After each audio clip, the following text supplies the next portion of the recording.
very fond of the word religious because unfortunately I think it comes to mean a lot of different things to a lot of people, and many of the connotations are somewhat negative.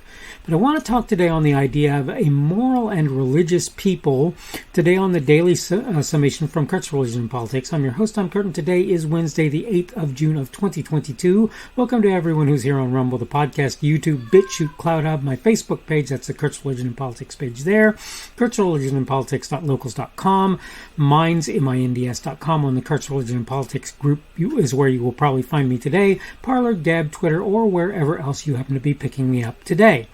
Again, the subject for today is a moral and religious people, and I'm going to go ahead and go through my notes to give you some idea of basically what I'm talking about. It's always a risky thing to talk about what others are reputed to have said. Sometimes, even if you take the time to research, you'll be fooled into believing a given quote, belongs to, end of quote, somebody who never uttered the words in question. That's why when I talk about such things, I'm a bit concerned about attribution. In some senses, I'm not at all concerned, my point being that I don't think you can really do it properly. Nonetheless, as someone once supposedly said, not even going to try to find out who, I may not know art, but I know what I like. Point is, whether I can definitely tell whence came a particular sage set of words, I'll often still use it if it resonates with me. I heard it was true that John Adams once said something along the lines of, our Constitution was made only for a moral and religious people. It is wholly inadequate to the government of any other. Is the quote actually from Mr. Adams? Have I rendered it accurately? It's not so much that I don't care as that, right or wrong, from him or not, I strongly agree with the sentiment found within the expression. I was talking to my brother the other day when we came to a fork in the road, whereat we disagreed on what was important. I don't really think he'd say what I was putting out there was unimportant, and I don't think what he said, or what he had to say, what he said, was not valid or significant either. From my perspective, though, he was putting the cart before the proverbial horse. His entirely correct contention was that the folks in the U.S. Congress and law enforcement and judges, by the way, should be following the Constitution. My answer was, if they're not part of a moral and religious people, you really cannot expect them to do that. That means when folks vote for representatives, elect or appoint sheriffs or judges, however that ends up working out, if they're not trying to elect such folks, that is moral and religious people, they shouldn't be surprised when they don't get them. The simple reality, at least in my way of thinking, is the character of the individuals elected into public office and hired and elected or appointed to judgeship and law enforcement should be beyond reproach. If it's not, count on them being drawn into the pursuit of, quote, shiny objects, end of quote, rather than acting in the responsible performance of duty in staunch sobriety. My argument may seem overly simplistic. From my way of looking at the world, though, if you don't make it your business to choose representatives, judges, and enforcers who are solid statesmen and, more importantly, part of that moral and religious group, you should assume sooner or later things will go south. Any other viewpoint is all but directly fictional in nature. It's going to happen. Just count on it. It's likely enough that even the folks Mr. Adams purportedly spoke of selecting may fall or slide. If they're not in that number, it's almost inevitable, though. Further, when they do get chosen, the lure of what they get as a result means they're more likely to continue in problematic ways. It's reputed that George Washington didn't really want to serve in government, be it king or president. Military was one thing, government was another. It's also apparently true that when he served a term or two, I don't remember for sure now, he stepped aside and left that type of activity to others. My final word, we need to get back to that place where those who attain office are in that moral and religious number.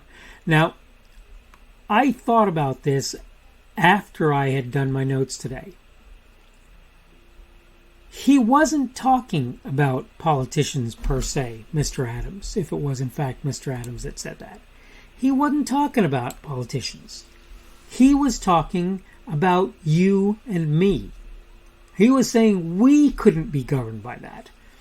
But if that's true for me and you, if that's true for all of the people in the United States, how much more true does it need to be for those in office? You're going to have to forgive the buzzing of my phone if you're hearing it. But how much more true is that for the people in office? How much more is that the case?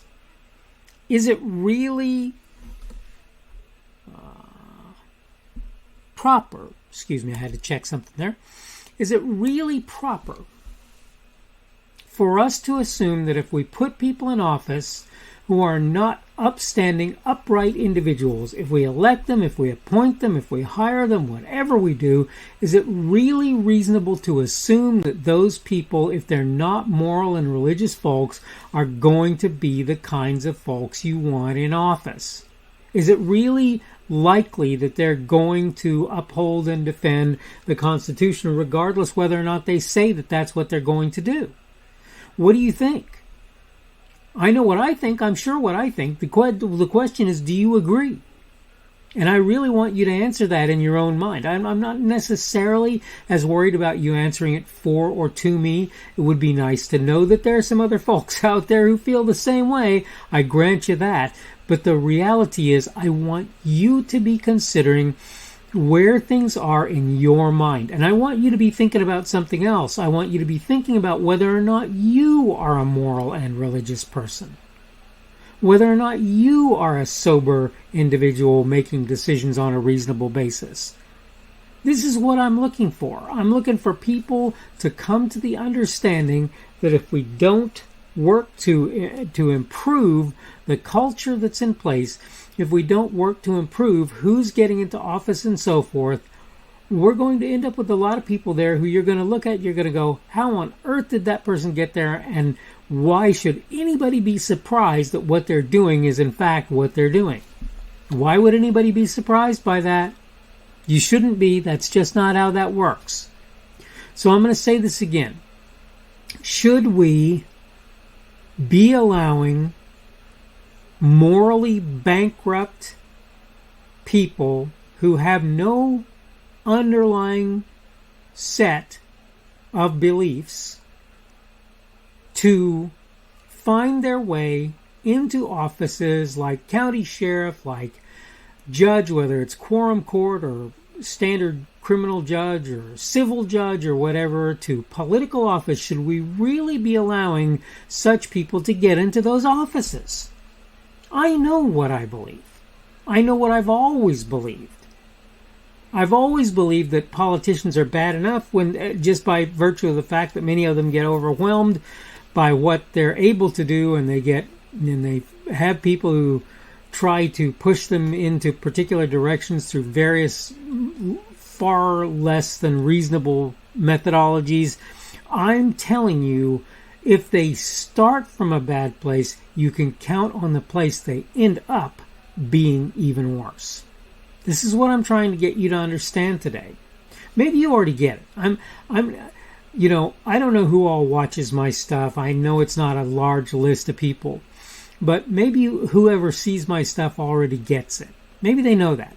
Maybe that's something that you need to be thinking about and passing along to others as a consideration. I can't answer that for sure. All I can tell you for certain is I see us going in directions where we're not a moral and religious people. I see us putting people in office who are not moral and religious people, and I wonder that anybody is surprised that the place where we live right now is constantly sliding into the ditch, going over the cliff, whatever you want to say, whatever particular little turn a phrase you think covers the thing appropriately.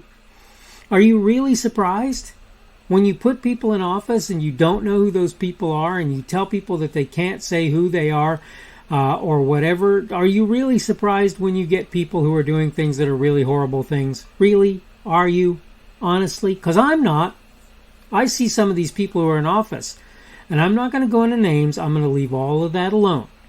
But I see these people going into office, and I think to myself, oh my goodness. You think that that individual is going to be somebody that you want to have there. Okay, so this is kind of my take today.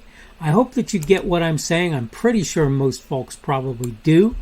But I want for you to understand that that is kind of where I am at this point. If we don't have a moral and religious people as a culture, if we don't have a moral and religious people as those that we put into office, various places, we are in trouble. Okay, this has been the Daily Summation from Kurt's Religion and Politics. I'm your host, I'm Kurt, and today is Wednesday, the 8th of June of 2022. That's that middle of the week for those of us that middle of the work week, for those of us that work Monday through Friday. Tomorrow then will be Thursday, the 9th of June of 2022, getting ever closer to the weekend, obviously. Thank you for everyone who's been here on Rumble, on the podcast, on YouTube, on BitChute, on CloudHub, on my Facebook page. That's the Kurt's Religion and Politics page there. On Kurt's Religion and Politics.locals.com, on Minds.com, Minds.com, on Parler, on Gab, on Twitter, or wherever else you happen to be picking me up today. Subject for today has been a moral and religious people, and tomorrow's subject is going to be profitability. And I want to kind of get into the minds and hearts of younger folks, how important it is for that business for whom you work to actually be a profitable entity. That's really more important than I think many people account.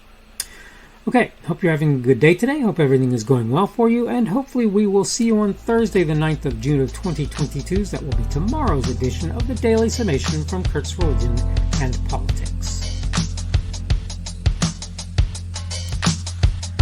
The speaker on this edition of the Daily Summation is Kurt Schubert.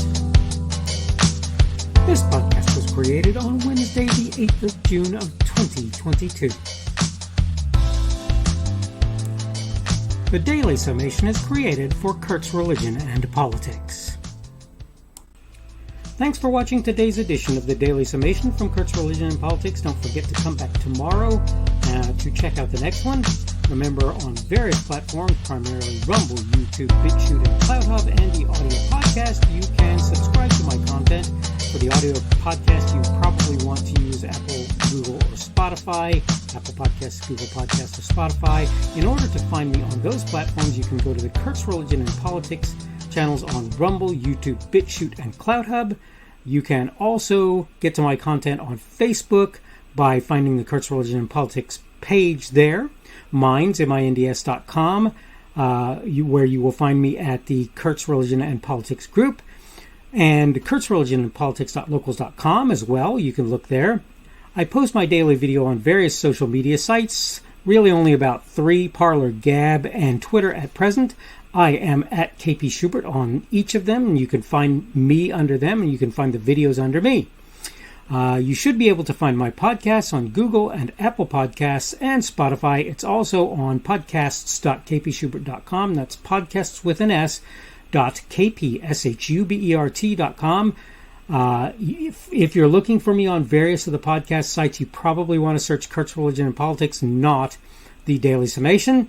Keep in mind, you can subscribe to my content on various places that I put it. All constructive feedback is welcome. You can like, dislike, add a rumble, or give whatever feedback is available on any of the platforms that you can do such things. You can also add a comment on what I put there. Unless you're advertising or doing something that I believe will harm others, I'll leave your comments out there even if I don't agree with or understand them. I will try to let you know I've seen them when possible and may reply if I feel it's reasonable, appropriate, and possible, of course. Thanks again for viewing this edition of the Daily Summation from Kurt's Religion and Politics. Don't forget to come back again for tomorrow's